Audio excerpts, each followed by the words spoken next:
新冠转阴之后，很多人出现了持续咳嗽的这种症状，而且一咳根本停不下来，有些人甚至咳嗽了半个月、1个月的人都大有存在。屏幕前的你们有没有咳嗽这种症状？咳嗽了多久呢？欢迎大家在评论区打出来。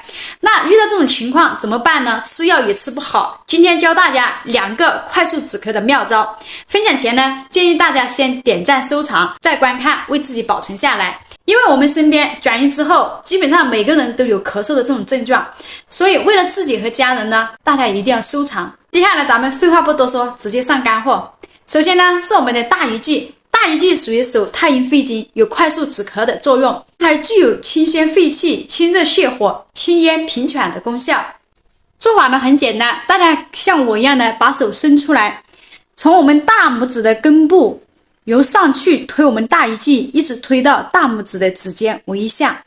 推的时候一定要由下往上去推，有点力度的渗透感，一下一下的去完成。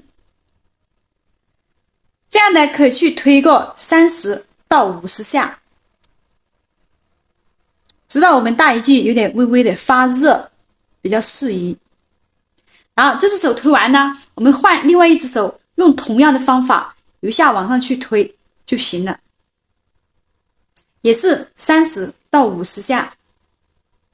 第二个方法呢，可以说是立竿见影的，效果非常明显，就是我们的咳喘点。咳喘点在哪里呢？将我们的手伸出，沿着我们的食指跟中指这个指缝往下1寸的距离，大约这个地方就属于我们的咳喘点。很多人对1寸呢没有概念，那教大家一个非常简单的方法，就是用我们这个大拇指的宽度去量，自己大拇指的宽度就属于自己的1寸，所以我们将大拇指放在这个指缝去比一下，然后下来这个地方比一个大拇指的宽度，就是我们自己的这个咳喘点。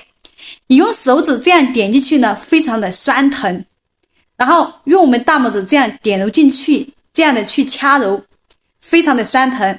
我自己呢这样按着都很疼，我都不敢按重了。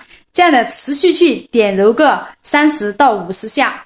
如果你感觉不是很疼的，你可以在这个地方按压住，停留个5秒，然后再放开。如果非常疼呢，就用掐揉的方式，这样的一下一下的。第3个方法呢，需要准备这样的一对压摆球，给大家圈出来，就是放压摆球在手上不停的这样去转动。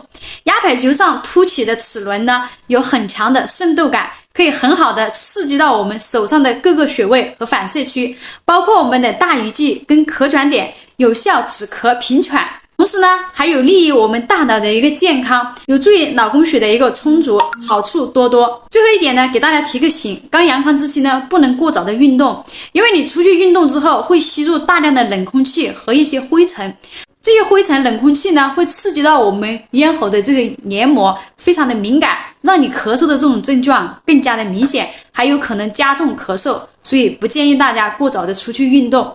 好了，今天内容就分享到这里，也希望分享的东西对你有帮助。如果大家有什么止咳的小妙招，也欢迎在评论区留言一起讨论。咱们下期再见。